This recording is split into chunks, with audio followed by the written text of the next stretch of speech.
Hello friends.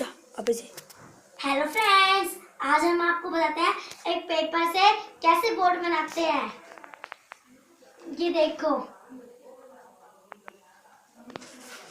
एक paper ले लिया, उसे यहाँ से ऐसे पकड़ के ऐसे यहाँ से बराबर करके इसको ऐसे यहाँ से ऐसे कर दिया। फिर ये कुछ इस शेप का हो जाएगा। इसको यहाँ से ऐसे पकड़ के ऐसे, फिर यहाँ से ऐसे,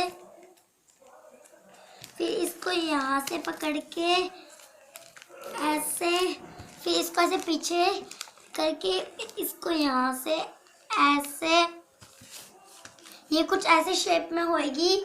फिर इसको यहाँ से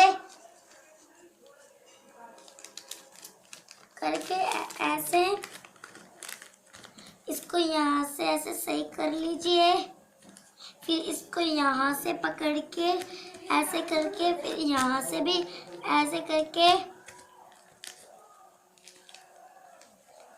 फिर इसको यहाँ से ऐसे करके, इसको ऐसे।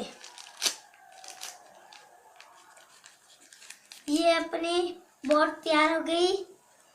ये आपको वीडियो अच्छी लगी तो इसे लाइक शेयर करके जरूर देना। Bye friends.